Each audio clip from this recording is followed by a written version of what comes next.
In his new squad bay, they were always new. All the kids could talk about was the Masao being aboard. It was supposedly top secret, but everyone seemed to have found out about it the instant he had arrived. It was hard to hide an Imperial yacht, of course. The ones who knew almost nothing about the Masao, either the planet or the man, enjoyed great status while telling about it to those who knew even less. Felix soon learned that this pattern was unavoidable. Everywhere he went, the squad bay, the mess, even the gym, the same thing was going on. Wide-eyed kids asking other wide-eyed kids if it was really true what they said about the Masao. Did he really own the planet? That whole wealthy planet and all 15 million people?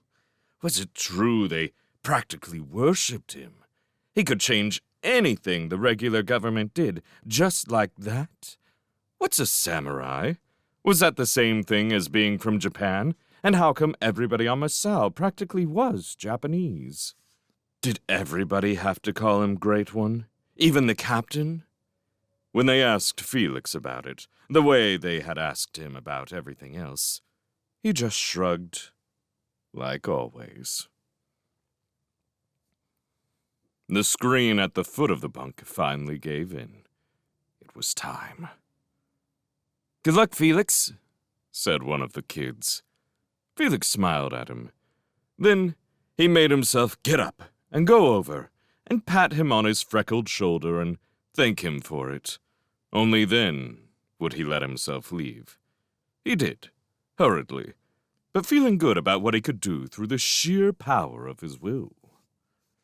It was worse than a minor drop. It was a token drop. The Masao, they claimed, wanted to see Banshee for himself. Felix stood at the end of the line of 30 regulars listening to the briefing while awaiting the Imperial presence. The mission was officially a probe placement. Felix had heard all he was told before. He knew the purpose of the probe, to measure the shifting magnetic patterns of Banshee. He knew why it was important. Once man could learn how the ants were able to change the patterns artificially, they could program their missiles to adapt to it. He even knew the essential truth about the probes themselves. They didn't work. The sergeant doing the briefing ended it the same as always. "Just stay the hell away from the damn things and let the techs do their work. Right? Right." All heads turned at the appearance of the man at the entrance of the drop bay. He was an Imperial guard and an incredible sight. He wore bright red armor with the Masao's crest emblazoned across the chest in white. He wore a white silk scarf around his helmet where his forehead should be. He wore 2 swords, one short, one long. It was beautiful. He spoke in highly dramatic, thickly accented standard. "Be all aware. His Royal Highness, Alejandro Jorges Umemoto, Supreme Lord and Great One of—" "Enough, Suki," said a strong and gentle voice. "Just let me in." Suki sounded upset. He waved a hand abruptly at the entrance. "The Masao," he said shortly. There were a few giggles in the ranks at Suki's expense. They stopped when he walked in. The Masao was wearing gold armor. Not that it wasn't plasteel, too. Not that it wasn't strong and utilitarian. It was. But it was also gold. The collective sigh was almost unanimous. Behind the Masao, in 2 sharply stepping files, entered the remainder of the Imperial Guard. There were 18 altogether. All wore the red, the scarves, the swords. One carried an extra 2. The Great Ones. The captain in charge of the mission immediately fell all over himself trying to show not only the proper respect, but also that he wasn't really that undone by it all. What he succeeded in displaying was his almost paralyzing sense of intimidation. The Great One rescued him. Charming and friendly, making a great effort not to appear mighty, while making it clear to all that the effort was a genuine courtesy on his part. He did manage to calm them all down a bit. He even insisted the captain merely call him Sir, a gesture which visibly shook his guards, even through their armor. Next, he started down the line, shaking the hand of each and every warrior. Almost no one present was aware of the true purpose of the guard that accompanied him down the line: to kill anyone insufficiently safe, courteous, or impressed. He wasn't needed. All were awed. He didn't make it to Felix at the end of the line. The sudden appearance of the ship's captain himself stopped the greetings. A brief ceremony followed, with the skipper loudly and dramatically bestowing his prayers, faith, etc., on the Great One's journey. The Masao handled it as if he had been accepting even greater honors all his life, which he had. Then it was time to go. The scouts were called to point. Felix was with them. He stepped out of the ranks and took his place in front. The non-combatants fled the chamber. Felix found that he was trembling. But that ended when the familiar pattern of transit lights began. He tensed forward, eagerly. He was ready for this. He was ready for nothing else. Then the lights went to green and he stepped forward. It would be his 21st drop. And his last. Fleet seemed to be getting the hang of it. They had said no ants, and there were none about. Felix approved of the glimmer of professionalism, though personally, of course, he was disappointed. He scanned the area. No wind now, but evidence of a recent storm was everywhere. There were no mazes, and what few dunes did exist were smooth sloping things rising and falling with gradual grace. The landscape rose gently eastward in broad, widely spaced humpbacks. In all other directions, vision was unobstructed for several kilometers. It was a good team. The warriors spread out without having to be told, forming the defensive perimeter. The Imperial Guard were even better. Their circle around the Masao was completed many seconds sooner. Felix found himself in the center of both rings, along with the CO, the Tex, and the Masao. He couldn't stand it. He offered to scout upslope while the first probe was being planted. "Of course," replied the CO, as if he'd ordered instead of approved. He went almost 2 kilometers. Nothing. No enemy. No ants. Shit, he mumbled, and trotted back downslope. He was perhaps half a kilometer away from the rest of the team. They had just come into view below him, when he stopped short. He didn't want to go back. He turned around and looked back up the hill. That was where the ants were, sooner or later. He looked back downslope. There was... what? Probes. A safe route, a quick route, then home. No ants. Just worthless readings and the Masao. He didn't want to go back. And he wasn't. He was actually turning away, toward Banshee and ants in oblivion, when the sudden bright glare off the gold caught his eye. He squinted. Then, seeing it, he gasped. His mouth went dry. The Masao was coming up the slope. There was another with him in a red suit. Suki, no doubt. Felix began to shake. The urge to flee was immensely strong. Anything, but not this. The Masao halted a mere 2 steps away, and during the brief silence before he spoke, Felix could feel the engine shudder. Then, "Hello, Felix." He sighed. "Hello, Allie." Allie stepped forward to join in the embrace. Felix stopped him short by thrusting his hand forward. Allie paused, looked at the black-armored hand offered him, then slowly took it in his own. Felix shook briefly, then dropped his hand. He had to moisten his lips before he could speak. Didn't waste much time, did you? That's if you don't count the 2 years it took to find you. Ali replied with a laugh. He gestured about him. Besides, I don't much like this place. Who else knows? About you? And you won't tell him? Felix sniffed sarcastically.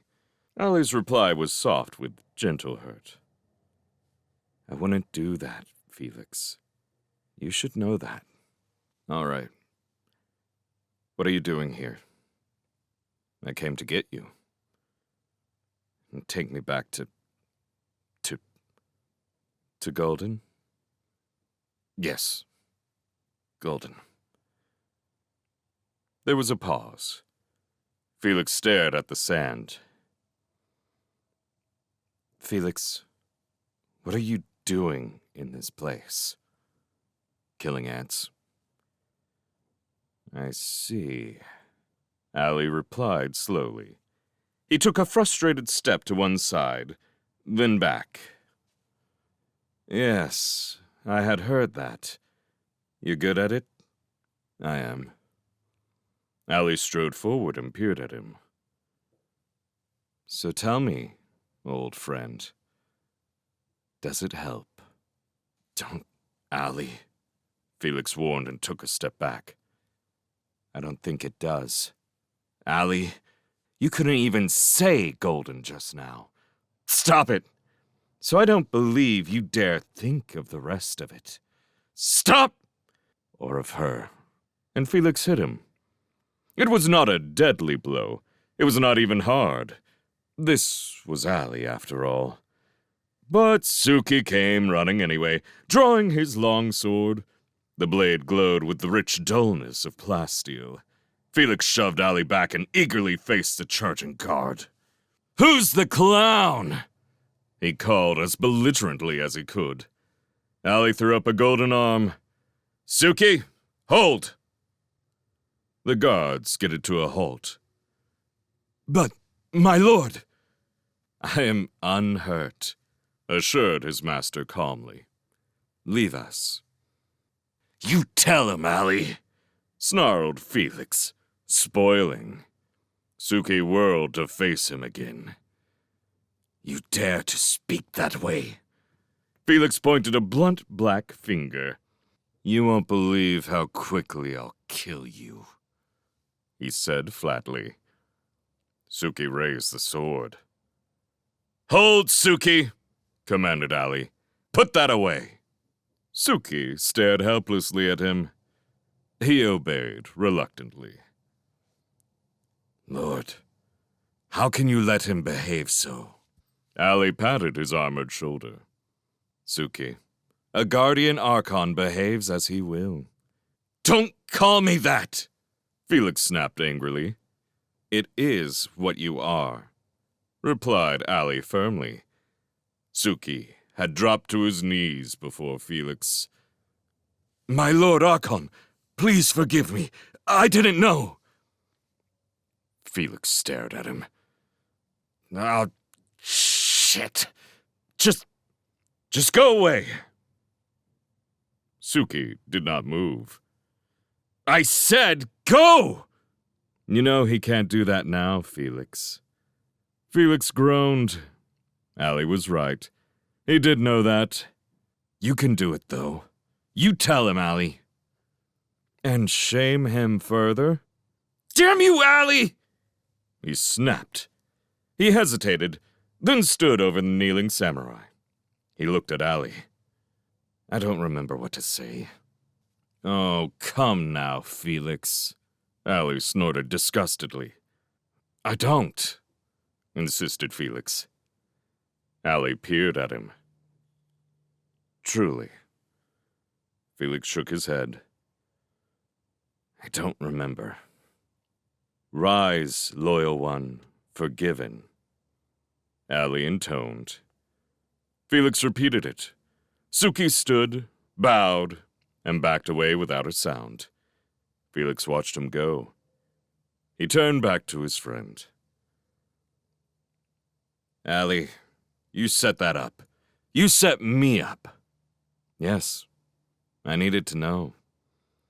Well, you found out. Yes, you buried it deep. Let it stay there, Allie. No. The ominous tone touched Felix. He felt something tearing far inside. The engine whooped violently in and out of the shadows. Allie, please, look at you. Look at what you've become, wrapped up in that husk of yours. You look like a weapon. That's what I am, Allie. Yes, but whose? My own. That's not the way it works, Felix. He raised his gold-covered hands and clenched them into fists before Felix's faceplate. God damn you, Felix! He roared. You are not dead! Stop acting like it! Felix lurched back as if struck. He knew it was coming. He saw it in his friend's angry eyes. And he knew there was no way to stop it. There was no protection, no armor. Not for this. Angel is dead, said the Masao. Felix sank to his knees like a rag doll. No, Allie, she's dead. Angel died. No, please. He was gasping, his arms folded tightly across his stomach. He couldn't breathe.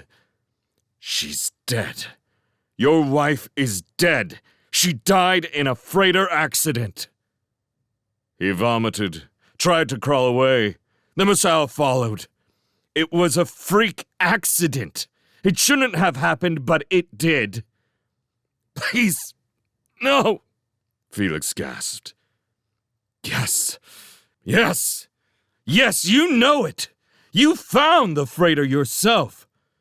Allie, no, you found the ship and you found her body, or what was left of it after zero pressure had blown. No! He rose back to his knees. His arms shot out from his sides, begging, beseeching. No! No, Angel! Angel! And he screamed the scream again. That same scream from that horrible, ice-bloody sight. He screamed with his mind, and he screamed with his soul, and he could not stop. Not to breathe, not to forget, not to live. He fainted the only way.